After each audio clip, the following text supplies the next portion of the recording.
Podcast Judicial de la Federación. Criterios relevantes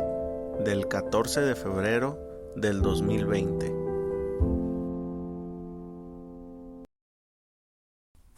Bueno, pues en esta ocasión, de los criterios que salieron el pasado viernes, pues hay varios criterios que resultan un poco redundantes, toda vez que pues son aspectos interpretativos que ya se han venido dando, pero que pues de alguna u otra forma se van reiterando por los tribunales, por la Suprema Corte, y bueno, pues nunca está de más volver a realizar un análisis, volver a darle lectura a estos criterios, porque en ocasiones con el propio desarrollo de la práctica jurídica pues uno va olvidando algunos criterios que son relevantes, o quizá no se olvidan completamente, pero dejamos de tenerlos como los de primera necesidad que pudiéramos definirlo. Pero bueno, en este caso, uno de los criterios que fue emitido en el tema de amparo es el de número de registro 2021-632, el cual señala como rubro suspensión provisional en el amparo promovido contra la clausura de un estacionamiento público. Para concederla es necesario que el quejoso compruebe que cuenta con la licencia de uso de suelo para su funcionamiento. Esto de acuerdo a la legislación del estado de Chihuahua. ¿Qué es lo que señala esencialmente este criterio? Señala: de acuerdo con el artículo 131 de la Ley de Amparo, la suspensión no puede ser constitutiva de derechos. La fracción 2 del artículo 128 de esta misma ley dispone que dicha medida se decretará siempre y cuando no se siga un perjuicio al interés social ni se contravengan disposiciones de orden público. Así también se ha establecido que para el otorgamiento de la suspensión deben observarse los requisitos de procedencia que exige el ordenamiento mencionado. Para hacer cualquier pronunciamiento sobre esta debe mediar la solicitud de la parte interesada, la que tendrá que demostrar que tiene un interés suspensional porque la ejecución del acto reclamado le ocasionaría algún perjuicio de difícil reparación. Por su parte, cita preceptos legales del municipio de Chihuahua en el estado de Chihuahua,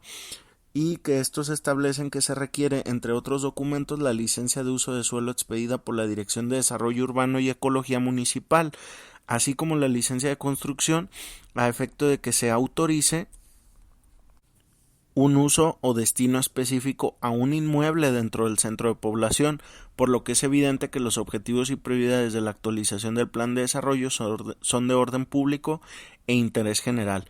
Bajo estas condiciones, al constituir un interés prioritario y específico en la sociedad,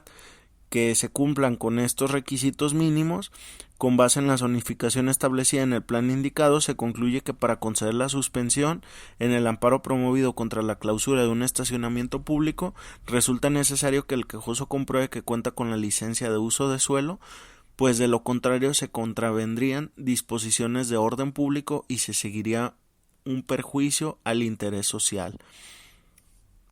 Y esto lo sintetiza posteriormente en que por su naturaleza se tratan de actividades reguladas y condicionadas al cumplimiento de deberes, lo cual presupone que se acaten todas y cada una de las normas establecidas para tal efecto, pues los planes municipales de desarrollo urbano son de observancia obligatoria, de ahí que no existe como tal un derecho que preservar cuando no se cumplen con dichos requisitos.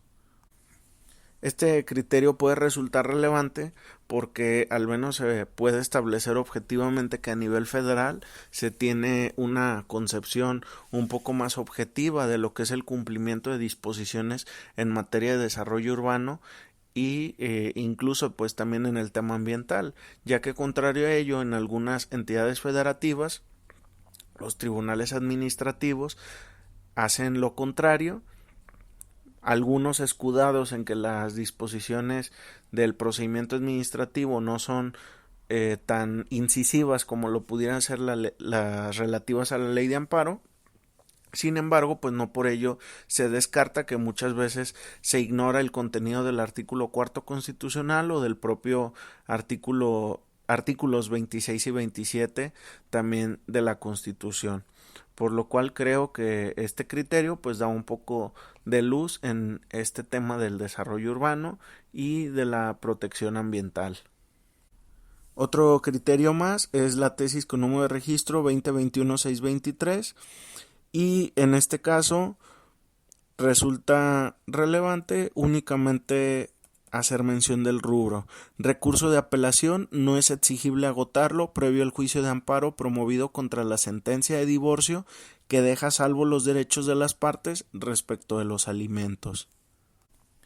Y por otro lado, en el rubro penal, la tesis con número de registro 2021-634, la cual tiene como rubro tercero interesado en el juicio de amparo indirecto. Si el acto reclamado es una omisión genérica del Ministerio Público durante la etapa de investigación inicial, para establecer a quién corresponde dicho carácter, debe ponderarse si la persona designada podría verse afectada en su esfera jurídica con la eventual concesión o negativa del amparo, al tener un interés contrario del quejoso. Aquí lo que resulta relevante es lo que señala a partir de la mitad en su redacción, donde nos dice, en consecuencia, si en un juicio de amparo se reclama una omisión genérica de la representación social, y dentro de los ejemplos da omisión de acordar un escrito mediante el cual los quejosos solicitaron auxilio judicial por omisiones e indebidas actuaciones del Ministerio Público Investigador en la carpeta de investigación,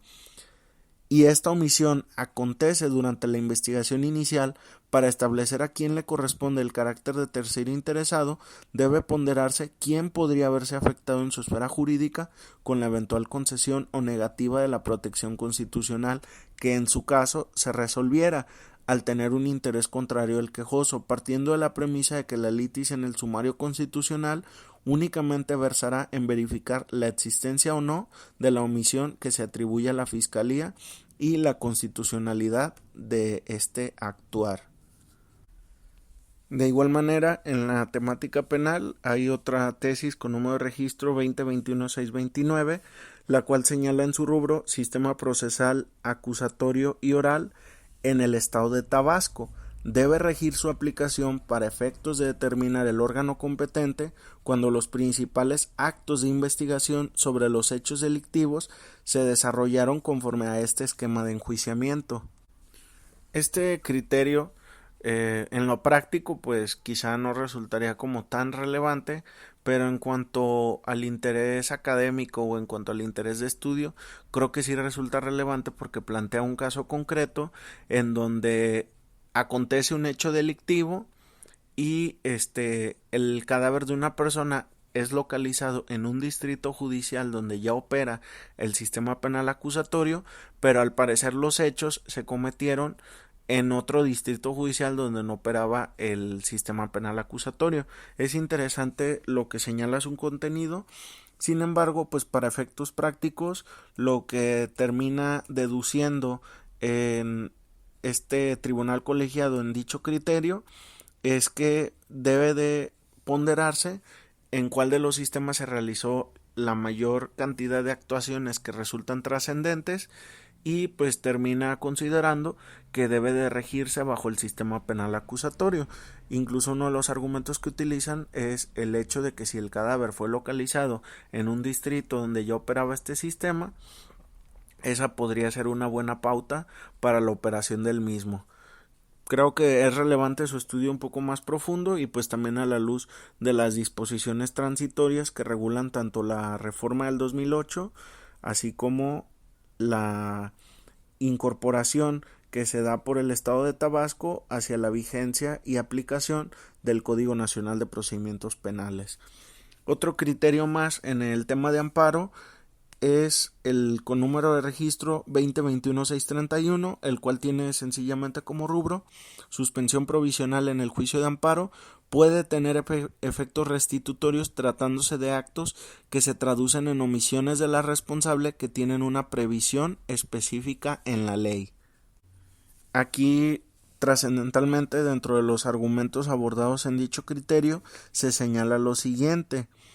la técnica jurídica para resolver sobre la suspensión de los actos que se traducen en omisiones de la responsable que tienen una previsión específica en la ley implica que el juicio de probabilidad en relación con la suficiencia de la verosimilitud del derecho alegado se aprecie de manera clara y evidente de acuerdo a la revisión que se haga de la legislación y la jurisprudencia nacional e internacional relacionada con el acto reclamado, incluyendo la valoración de los hechos narrados bajo protesta de decir verdad en todo su contexto,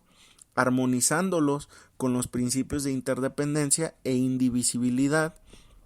del derecho humano trastocado y con el fin de constatar si se pone en riesgo el disfrute de diversos derechos de la persona. Lo anterior no significa que mediante la suspensión provisional se puedan constituir derechos que el quejoso no tuviera antes de presentar la demanda de amparo, pues solo se justifica cuando hay apariencia suficiente de un derecho previo que necesita de protección provisional por haber sido afectado por un acto probablemente constitucional. Creo que este criterio pues es muy adecuado porque a pesar de que es muy técnico y maneja diversos conceptos que son muy técnicos y que van íntimamente relacionados con la apariencia del buen derecho y el peligro en la demora, creo que pues resulta relevante para su estudio e incluso pues adentrarse en lo que es la ejecutoria, esto toda vez que deriva o es propiamente la contradicción de tesis 6 del 2019 del 17º circuito. Un criterio más que también se trata de una tesis aislada es en materia de derecho familiar y es el criterio con número de registro 2021-622, el cual señala reconocimiento de paternidad. La orden de girar oficio para conocer los bienes e ingresos del demandado en el juicio relativo vulnera su derecho a la protección de datos personales si no se ha demostrado la afiliación entre las partes para tener derecho a recibir alimentos. Y entre paréntesis señala inaplicabilidad del artículo 563 del Código Procesal Civil del Estado de Guerrero. Aquí lo que resaltaría es lo que señala casi al final de este texto,